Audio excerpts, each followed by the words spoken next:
Hello दोस्तों, क्या well की बीमारी से पीड़ित पेशेंट्स को जल्दी सर्जरी के लिए जाना चाहिए? क्या है इसके फ़ायदे, क्या है इसके नुकसान? जल्दी बीमारी के डिटेक्ट होते ही सर्जरी के लिए चले जाना फ़ायदे का सौदा है या नुकसान का?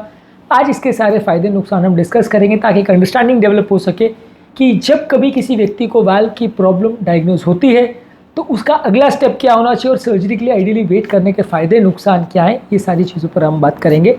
टॉपिक पर जाने से पहले जो लोग हमारे चैनल पर नए हैं उन्हें रिक्वेस्ट करूँगा कि चैनल को सब्सक्राइब करें ताकि इंपॉर्टेंट और साइंटिफिकली यूजफुल कंटेंट के लिए आपको भटकना नहीं पड़े और आप मिस इन्फॉर्मेशन का शिकार ना हो जाए। आज का टॉपिक हर उस वैल के पेशेंट के लिए इंपॉर्टेंट है जिनको वैल की बीमारी तो है लेकिन ये नहीं समझ में आ रहा है कि उसमें आगे क्या करना है। देखिए, वैल की बीमारी में एक चीज़ तो क्लियर है कि जब वैल का बीमारी सीवियर है या बहुत ज़्यादा ख़राब हालत में और पेशेंट को सिम्टम्स है तभी सर्जरी के लिए जाना है। बहुत जल्दबाजी में सर्जरी में जाने का कोई मतलब नहीं है।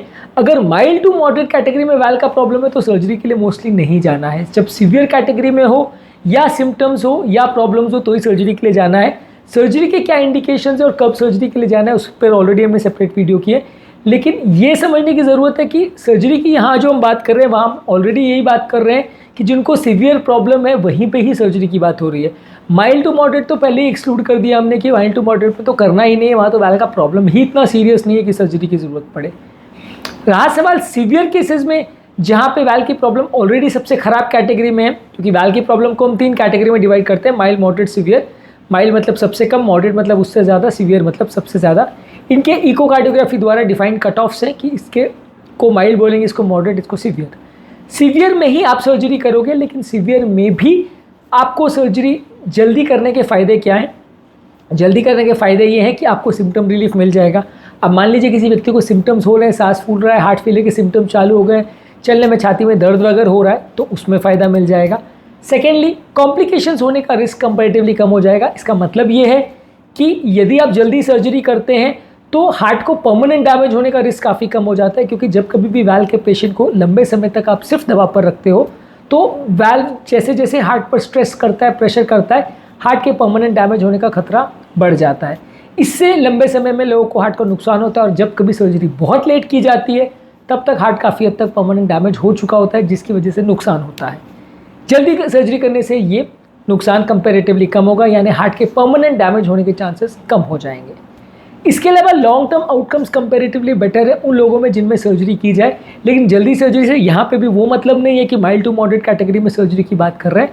हाँ, अगर सीवियर प्रॉब्लम है तो वहाँ अगर आप जल्दी सर्जरी करते हो तो कंपैरेटिवली लॉन्ग टर्म लोगों के बचने के चांसेस और कंपैरेटिवली प्रॉब्लम्स होने के चांसेस उन ग्रुप्स में बेटर देखी गई है जिनमें सर्जरी कंपैरेटिवली जल्दी की गई, एज़ कम्पेयर टू उन लोगों में जिनमें कंपैरेटिवली ज़्यादा वेट किया गया और सर्जरी को डिले किया गया। वहाँ के कंपैरिजन में जल्दी सर्जरी वाले में थोड़ा फ़ायदा मिला, लेकिन this has to be taken with a catch, क्योंकि इसमें प्रॉब्लम क्या होती है कि जल्दी सर्जरी कर देना प्रॉब्लम का पूरा सोल्यूशन नहीं है। जल्दी सर्जरी कर देना प्रॉब्लम का पूरा सोल्यूशन नहीं है। इसका कारण ये है कि वैल सर्जरी होने के दौरान भी प्रॉब्लम्स आ सकती है और वैल सर्जरी होने के बाद में भी प्रॉब्लम्स आ सकती है, और ये आर्टिफिशियली लगाया हुआ मेटालिक या टिश्यू वैल्व भी ज़िंदगी भर नहीं चलता है।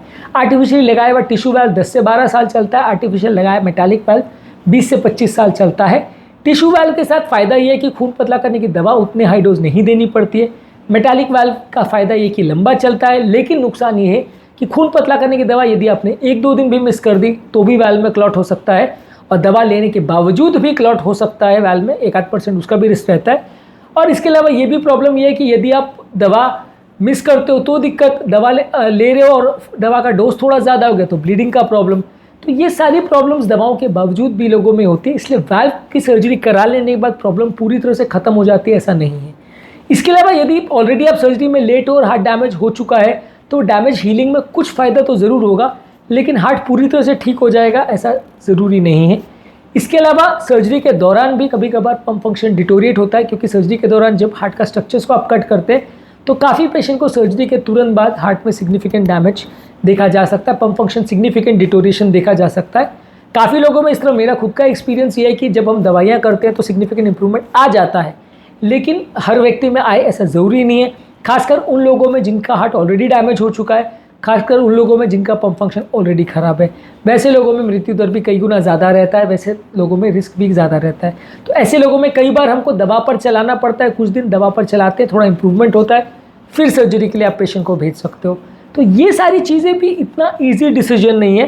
At the end of the day आपको एक इंडिविजुअलाइज अप्रोच करना पड़ता है कि इस पर्टिकुलर व्यक्ति में क्या अच्छा है, इस पर्टिकुलर व्यक्ति की वाल की कंडीशन ये है, इतने सिम्टम्स है, इतनी प्रॉब्लम्स है, इतने इश्यूज़ है, अब ऐसे केस में सर्जरी करने से फ़ायदा होगा या नहीं, ये आपको डिसीजन लेना है। सब चीज़ों के साथ सर्जन को और कार्डियोलॉजिस्ट को मिलकर डिसाइड करना है।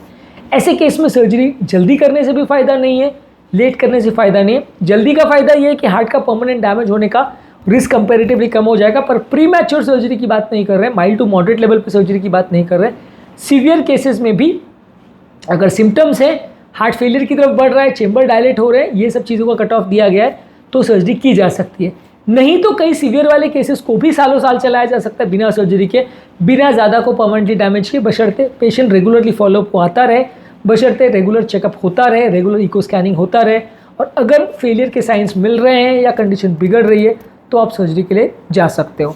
तो अगर क्लोज फॉलोअप कर रहे हैं तो आप काफ़ी पेशेंट को काफ़ी साल तक चला सकते हैं। इसलिए आइडियली ये सब में मोस्ट अप्रोप्रिएट टाइम का कॉन्सेप्ट है कि बहुत जल्दी सर्जरी भी मत करिए, बहुत लेट भी मत करिए, ध्यान रखते रहिए, रेगुलर फॉलोअप रखते रहिए। हर व्यक्ति के लिए एक इंडिविजुअलाइज अप्रोच रखिए कि इस पर्टिकुलर व्यक्ति में क्या सही है, क्या गलत है।